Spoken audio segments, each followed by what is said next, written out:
The Cornish Temple transaction, October 8th, 2025. I address you today not merely as a voice of reflection, but as the living continuation of a lineage that has endured beyond the veils of time. The Cornish Temple, established on the 15th day of October in the year of 2022, stands today as a testimony to fidelity, to the sacred lines that flow from teacher to disciple, from Albert Pike to those entrusted to carry the light forward. We speak now of a truth that is plain yet often unseen, simple yet infinitely profound. We are who our foremothers and forefathers were today without doubt or contradiction. This is not a claim of arrogance nor of proclamation of pride. It is a statement of fact, etched in the continuum of history, reinforced by the law of lineage. I repeat, reinforced by the law of lineage and honored in all sacred doctrines.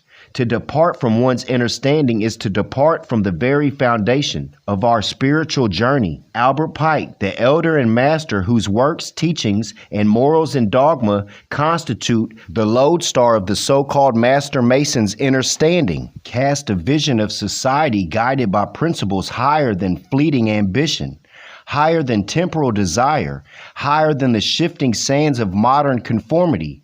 Yet in these years since his passing into the unseen, into the eternal orders in which his spirit resides, what have we witnessed? We have witnessed the decay of societies that once bore the name of virtue. We have observed the Scottish Rite in its many assemblies and conventions professing allegiance to a tradition, yet openly contradicting the very wisdom of its master teacher. We have seen public responses to admonitions, asserting that the morals and dogma are not binding, as if the sacred words of one who walked the path before us were mere suggestions, optional frameworks, rather than the cornerstone of living truth. This is no trivial matter. To claim membership, to hold the symbols, to wear the insignias, and yet to deny the authority of the one who established the path is to unravel the fabric of the order from within.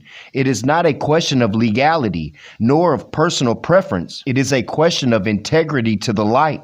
I repeat, it is a question of integrity to the light. Those who walk without adherence to the teachings of their master teacher demonstrate plainly that the light has dimmed in their halls, and that the principles of upright conduct have been abandoned.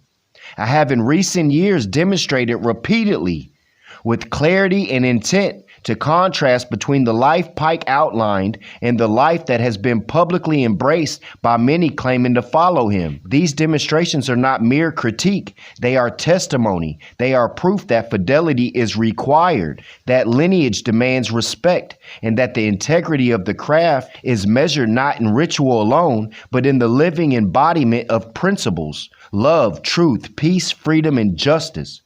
Yet responses have been made, responses that attempt to excuse, to rationalize, to assert that adherence is optional, that moral and spiritual authority can be bypassed without consequence. To disregard them is to disregard the very hand that has guided you, the light that has illuminated your path, and the chain that binds generations of faithful. And let this be remembered by every order that calls itself ancient or enlightened. There was a time when advancement through the degrees were guarded not by ceremony alone, but by the inner inheritance of spirit. In those days, the laws was not written on paper, but upon the spirit. For an adept cannot be manufactured by ritual. I repeat, an adept cannot be manufactured by ritual, nor purchased by dues, nor conferred by a vote. An adept is born of the inner lineage, the chain of awakened consciousness that runs through chosen vessels across the generations. This is what the elders meant when they spoke of the bloodline of light. It was never of flesh alone, but of spiritual continuity. Those few in whom the divine spark reveals itself naturally, as Albert Pike himself wrote when he said that only a few could reach the higher degrees in truth. He foresaw that the time would come when thousands would claim the name Master Mason, believing that ceremony alone could make them what only inner rebirth can reveal. Thus, the tragedy of the present age: many walk bearing the symbols, but few carry the fire. They have taken the outward form, the printed lectures, the ritual reenactments, yet the living current that once animated the craft runs thin among them. The true work has never been a commercial path for dues or titles. It is the hidden labor of the spirit. For man must walk every way of life, and to the adepts it is reserved for those whose hearts were sealed to it before their birth. The adept is born through the lineage of spirit, and every genuine initiation merely awakens what was already within. The Cornish Temple does not speak in anger, though we speak with clarity.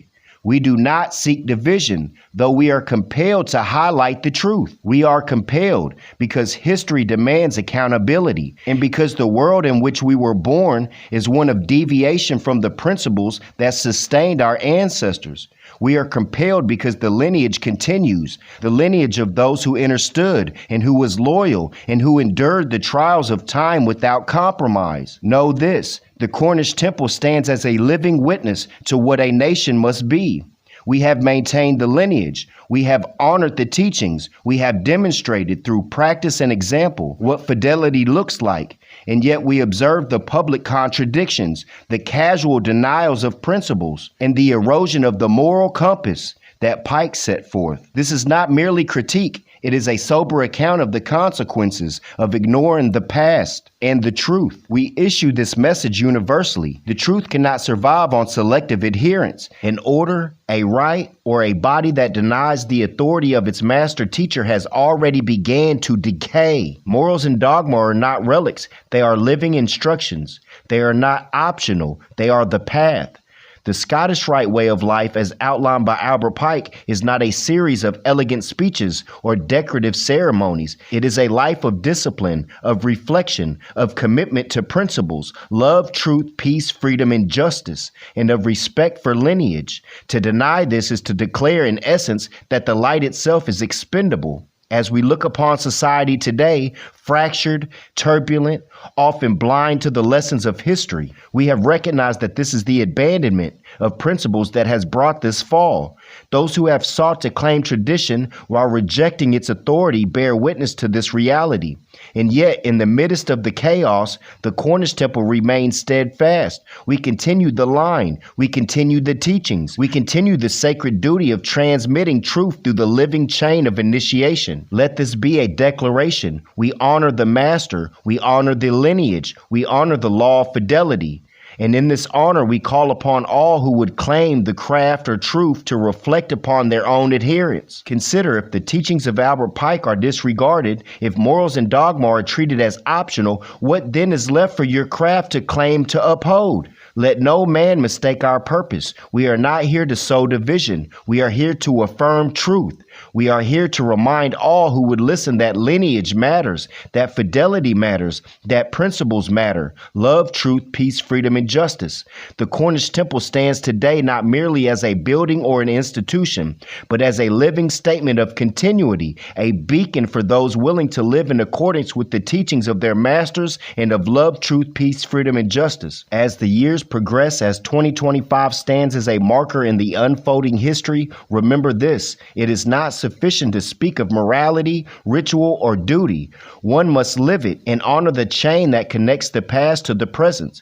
To fail in this is to fail in the most fundamental promise of the craft, the promise of truth, integrity, and eternal remembrance. In closing, let it be known across the Masonic world, the Cornish Temple exists, steadfast and unyielding, as a living witness to what fidelity requires.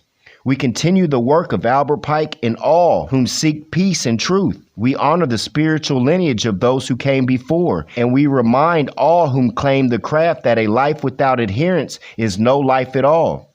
We do not speak for ourselves alone. We speak for the ancestors, for the lineage, for the sacred trust that has been handed down through centuries. And in this speaking, we offer not condemnation, but clarity, not anger, but reflection, not division, but truth. So whenever you are in a so-called lodge, a temple, or Delith Hall, or a public forum, we are who our foremothers and forefathers are today without doubt or contradiction. The Cornish Temple endures.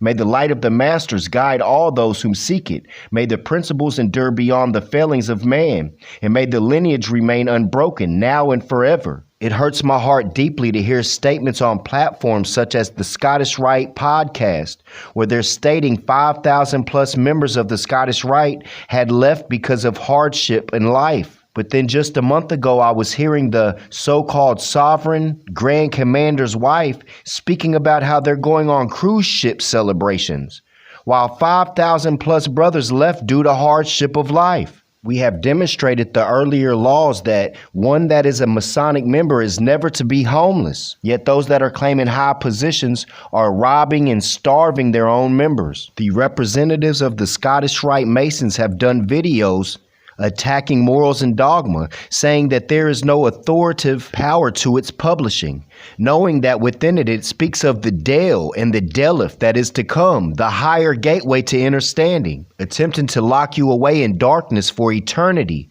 I will close out with, when love, truth, peace, freedom is ignored, then justice must take its course.